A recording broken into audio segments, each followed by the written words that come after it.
Welcome to Foolin Around, the podcast that connects casual sex talk with academia, discussing and analyzing issues surrounding sex, relationships, and so much more. I'm Cassidy, your host. I'm an undergrad college student studying psychology and also interested in sexology, and I found that during my own exploration into other sex-centered podcasts, a lot of them explored sex with an older perspective, or without discussing the science behind it. I'm going to bridge that gap in Foolin Around and bring my own knowledge, research, and experiences to the sex of this generation. Hello. So, as you may have heard in that intro, my name is Cassidy Chapman. I am re-recording this after I recorded this whole thing, and the microphone was not connected to the audio. It's fine, though. I am happy to re-record and make this thing as perfect as I can. So, this is my podcast. This is the first episode ever, and I wanted to start by introducing myself a little bit. You heard a little bit about me in that intro, but I want to dive a little deeper into who I am before I jump right into the specific topic of the day. So currently, I am a college student. I'm majoring in psychology, but I have an interest in sexology as well, which is not a major at my school. And the funny thing is that I actually didn't realize I was interested in psychology until very late in high school. I was planning on majoring in political science, actually, and I decided that in 2017, 2018, when there was a lot of turmoil in politics in America, and I was very passionate, and I still am very passionate, but I wasn't intrigued. I wasn't using my free time to explore that interest, which made me realize that maybe I wasn't as passionate about that subject as I should be. And I probably couldn't base my entire career off of it and be happy. What I realized when I was soul-searching to figure out what I wanted to do with my life was that I am very interested in how the mind works on an individual level and on a societal level. And also, I really like listening to people, and I like giving advice and sort of helping people. So that's when I decided that I wanted to major in psychology and be a therapist. And on top of that, I wanted to specialize in sex and relationships because that is a point of interest for me in psychology. So that was what I plan on going into as my profession. I'm still an undergrad, so I have a bit to go. But that's a little bit more about me. I enjoy things like Twilight and stand-up comedy and the 70s as an aesthetic and room decor. And I thought it would just be nice to know a little bit about me before I just started speaking without introducing myself a little bit to whoever is listening so that we know each other. Now we're friends. And on the topic of making it more casual, if you are just an audio listener, then you don't see this, but I also put this on YouTube, and I'm filming this on my computer camera so that people can have a visual while they're listening to me. Because what I have found is that I really enjoy podcasts. I have a visual aspect to them because it's just something to capture my attention, and I like seeing the person that's speaking because it's just interesting. And I'm a college student, so I'm just doing it on the photo booth on my MacBook because I don't have the money or the time or the ability to make a whole camera setup. So it's just more casual. It's like we're FaceTiming or something. It's like you're talking to a friend, and it's easier for me. So I just wanted to make that available to those who wanted it. And if you don't want it, you don't have to watch. But for those who are not watching, if you wanted a little visual, I currently have some ginger spice colored hair, pretty short, like a Ramona Flowers-esque haircut. Got some big headphones on and a microphone in front of me, and a cardigan as the backdrop for this. So that is what you're missing out on. So to get into the reason I wanted to do this podcast and what made me decide this is something that I wanted to do with my life, I wanted to create something that was both informational and, a way that I could voice my opinion while also being able to talk about academia when it comes to sex. I think there are a lot of podcasts out there that cover the topic of sex really well, the psychology and the science behind it, but don't really talk about it in a casual manner. And I think there are a lot of people out there who want to learn about sex, the science behind it, and be able to discuss it openly. So I kind of want to intermingle all the data and studies and my own opinion to try to create an open avenue for that talk so that we can become more well-rounded when it comes to talking about this stuff. I almost forgot. I wanted to talk about very quickly how I'm going to structure this podcast from here on out. I wanted to do like a tier system. Start with the general topics like porn, masturbation, anal sex, whatever. Very, very general things that everybody knows a little bit about. But maybe you want to learn more and you want base knowledge. That's what I want to do. I want to start big and then get more specific with each episode and each topic. So that's that. And to get into today's topic, we're going to be talking about porn. So this episode is about porn in general, specifically sexually explicit internet material. So let's start off with what is porn? Because we all know what porn is, maybe we don't. But what is the definition of porn? From Merriam-Webster Dictionary, porn is a depiction of erotic behavior, as in pictures or writing. I'm going to really be talking about video, which is what we know today really as porn, intended to cause sexual excitement. In this case, I'm going to mainly be talking about SEIM, which is sexually explicit internet material. And there were some questions I wanted to answer. The overall question is, what are the effects of our exposure to porn? How does this affect our body image? How does this affect our personal ideas about sex? Or personal ideas altogether? Should porn have more regulation? So humans are funny. We're interesting. We have so many little quirks that are quite funny nowadays compared to our ancestors. We are very different. We live very different, but we still have traits that derive from the behavior of our ancestors. I read from an article in Psychology Today that basically the reason that humans look at porn is a leftover trait from our ancestors.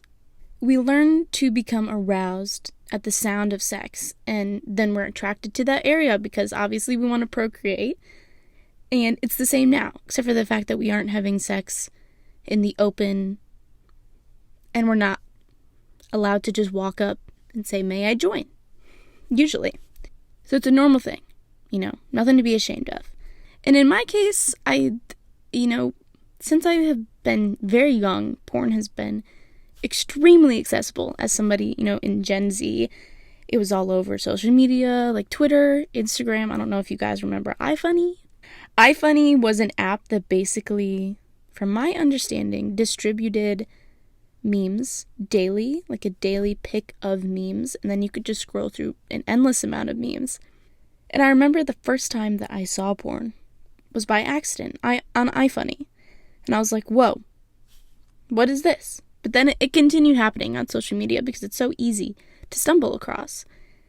I had a lot of incidents where I saw it accidentally and just over time became desensitized to it because it was always being posted. It became nothing really. There was nothing crazy or special about it. It was just a normal thing that I saw and didn't think much of.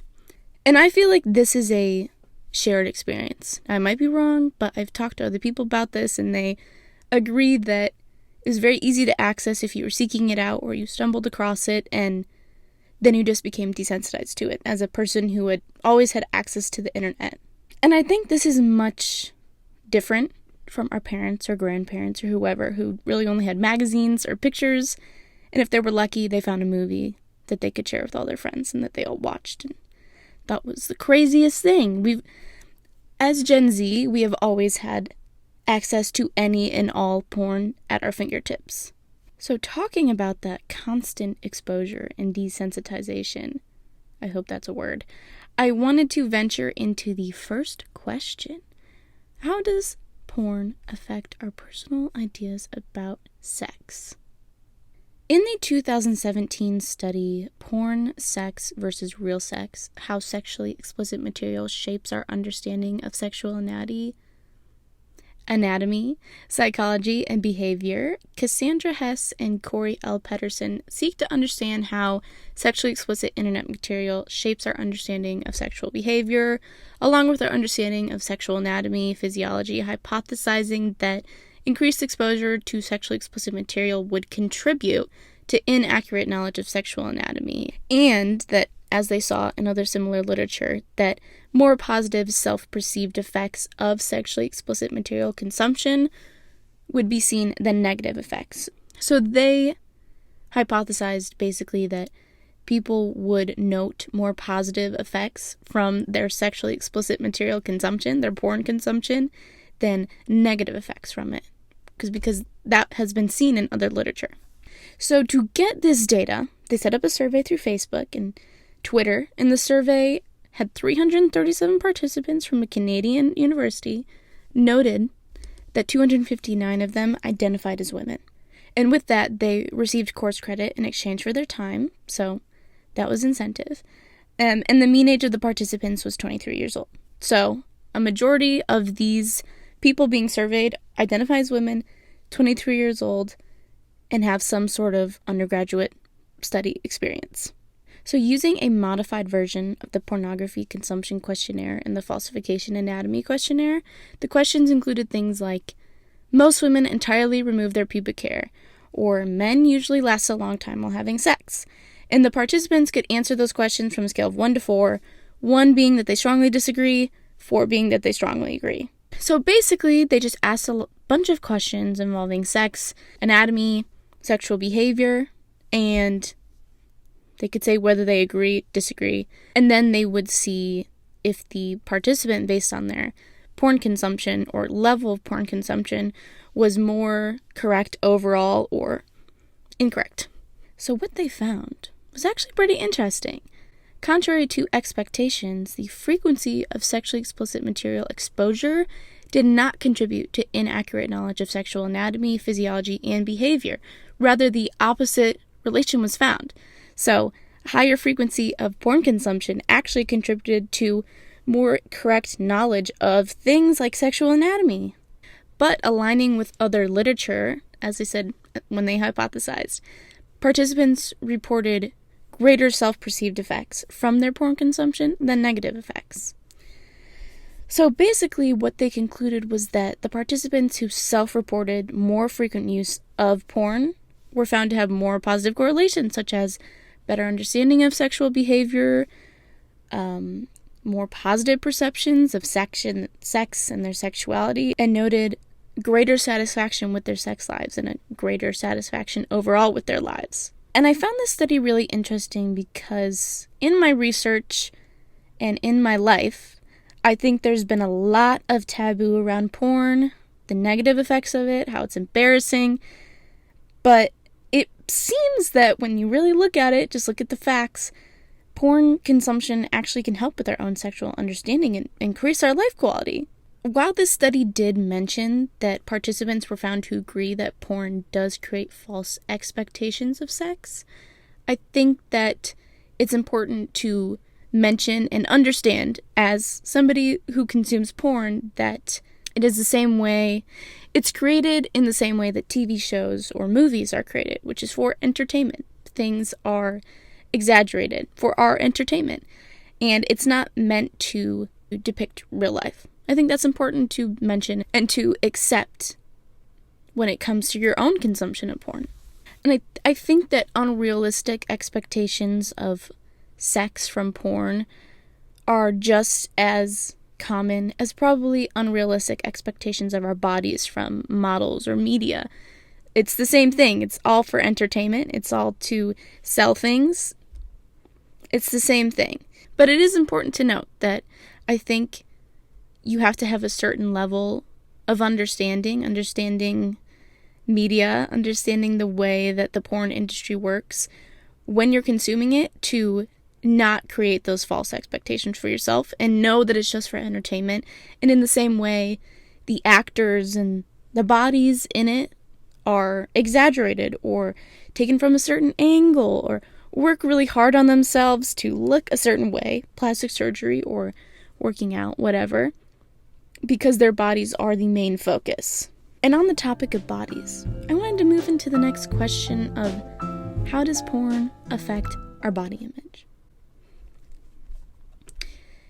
In a study by the International Journal of Sexual Health by Stephen Craney, They wondered if porn consumption was related to negative body image, because there's been a lot of literature hypothesizing that increased frequency of porn consumption would relate to a more negative self-perceived body image. This study was carried out using a large sample of Dutch respondents, basically through a survey, like the last one, and they found out that penis size dissatisfaction is associated with pornography use, while the relationship between pornography use and breast size dissatisfaction is null. So basically what that means is that they found little to no evidence, the relationship was null, to support the hypothesis that breast size satisfaction and porn consumption were related. But this study is also skewed a little bit because a majority of these women didn't even report watching porn, so the results may have not been statistically significant. But in men, they found a distinct relationship between pornography use and penis size dissatisfaction, specifically finding it significantly more surveyed men felt that their penises were too small. They attributed this difference between men and women to women's exposure to breasts just being more common on a daily basis than men's exposure to other men's erect penises. And I think that that is an interesting hypothesis. They were basically saying that they think that this might be because women are exposed to a more diverse range of breasts more commonly than men are exposed to a range of erect penises. So when they see the penises that are chosen to be portrayed in porn, they feel a sense of dissatisfaction. And I think for this study, it's an interesting hypothesis. It's a little hard to base much off of it just because of a majority of the women who were surveyed didn't even report watching porn. So it's hard to take anything away from the breast having side of it, while the penis having side is a little more interesting. And I think we can, take that with a little less salt, a little less grains of salt than the other side.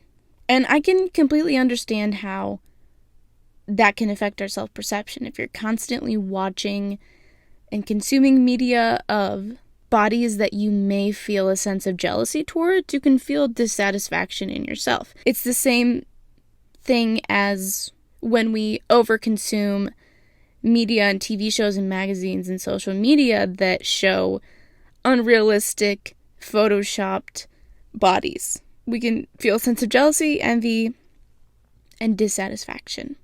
And I think that that's one thing that we need to address in porn, is the fact that it's media. And while it's real people having sex or doing whatever, it is still media made for entertainment. We know that, influencers, celebrities on social media and on TV shows are photoshopped, are edited. We know that singers have auto-tune, but we don't feel that much jealousy that you can't sing like Adele or that you don't look like Kylie Jenner. And it's the same thing with porn. You have to think about it as a form of consumption instead of watching real sex, So I think that that's just something that a viewer of porn has to take into consideration so that they don't take away from that consumption that their body is not good enough. Our own experiences and problems that we face change our perceptions and takeaway from things like porn. We have to take that into consideration as well. So it's all about the individual level. It's about examining your own thought process and your own experiences to understand how you perceive and what you take away from watching porn, and how you can change that so that you can both examine how you are watching porn, why you are watching porn, what positives can you take away from that, what negatives can you take away from that. I read an article in Psychology Today that basically said that you can have different takeaways from porn. Some people have a feeling of confidence, actually, after seeing similarities between themselves and the performers, while others may feel a sense of envy. It's how you feel about yourself and your body and how comfortable, how accepting you are. It alters what you will take away from that. And I think that you could say that about any other form of media. It is meant for entertainment. It's meant to make you sexually aroused. Sometimes things have to be altered post-production, or angles have to be changed so that it becomes more entertaining, and it's more flattering. It doesn't show the nitty-gritties of sex that we all know is not the same as porn. So I think that we just have to take it as any sort of media. You need to think about your own thought process and your own experiences and your own acceptance of your body to understand what you are taking away from porn and how you can change that and how you can change what you are consuming. If you're consuming a specific category, a specific person, a specific performer, then you may need to change that. Change things around so that you are getting the most positive effects out of your own consumption. So, for the final question, I wanted to explore, should porn be regulated? In an article by the Washington Post, Matthew Schmitz argues that we should ban pornography due to the misogynistic stereotypes and situations that some/most porn depicts. And while I can understand that, I think that there are a lot of sexist depictions in a lot of mainstream porn. I don't know if a ban is necessary or regulation, because it's so hard to regulate it. I think that there just needs to be a reevaluation of how we view porn and how we create porn and how we consume it. I think we need to look at porn and our consumption of porn the same way in which we think about our clothing or our food. We look at where it comes from, who's making it, and how what we're going to consume is going to affect us. I think that if you are a porn consumer, you can look into the creators or the studios that you get your porn from. You know, what are accusations that they have? Do they have accusations? Who is this person? And think, is this something that I want to consume, give my money to, give my brain to? I think that we need to reflect on the porn that we watch. If we're always watching a specific category of porn or certain situations, we can think about how certain situations in porn can create certain associations in your brain. And if that is okay, if you want to have those associations, who are we watching? What did they look like? What are the situations depicting? Is this something that is going to be a problem in the future? Is this something that was caused by an earlier issue or trauma that I need to address because it's creeping into my sex life? It's constant reflection on the media that you consume, and porn is no different. I think that we can work towards more inclusivity in porn, like supporting smaller creators who are more diverse bodies, just broadening your own understanding of the human body. Instead of constantly consuming the same body type, the same unrealistic standards in porn that we're constantly seeing in mainstream media, you can instead decide to consume more diverse bodies, more diverse people, and understand that we're all humans who have sex, and so that you are more comfortable when it comes to your own sex life and feeling like we all have bodies and they all look different ways, and that's totally okay. And I think while that's on the person to actively decide they're going to consume different porn, I think it's on companies too to go against these stereotypes and create a more inclusive porn world. Maybe deciding to go against the stereotypes, go against the common racist or misogynistic depictions that occur in porn, and instead saying, no, I'm not going to continue to perpetuate stereotypes. We're going to work as a company to eradicate these stereotypes in the porn world so that everybody can feel comfortable consuming porn without continuing these negative stereotypes and these unrealistic standards.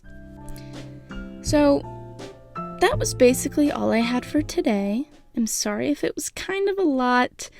There's so much more I could talk about, but I really wanted to start broad, just get the conversation going, because this is a very complex topic in today's world. We're constantly consuming it while constantly debating the ethicality of it It affects everyone differently. I think it needs to be a personal choice to decide if you're going to reflect on how we consume porn.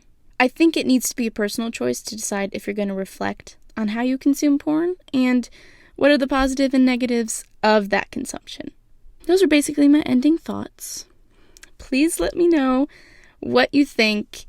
Of course, I want to add this disclaimer. While I talked about studies and information that I found, my own opinions are intermingled into this, and that's going to constantly be a thing. My experiences and my identity will affect how I view certain sexual issues, and that's with everybody. Everybody's identity alters the way that they think and see things, and that's no different for me on this podcast. So I just wanted to add that in. You never have to agree with me. I'm just here to talk about my opinion and talk about some studies and talk to you. So please disagree with me if you want. Totally okay. That was basically it for this week's episode of the Foolin Around Podcast. I wanted to add that if you would like to tweet at me, you can tweet at me at Foolin Around Pod on Twitter, and I will definitely be looking at that, replying. Tweet at me questions, topics. I'm so happy and open to hear anything at all. And then if you want to email me any questions, concerns, anything you want about the podcast, it's foolinaroundpodcast@gmail.com. Tweet at me or email me or don't. Do whatever you like. I kind of wanted to end with a little fun fact because I think that might be fun to do. I don't know if I'll keep doing it, but I think I might as well try it for this first episode and see what you think. I'm going to move the microphone away a little bit just because my computer is purring. So I'm going to move it away a little bit. It's blowing like a wind turbine.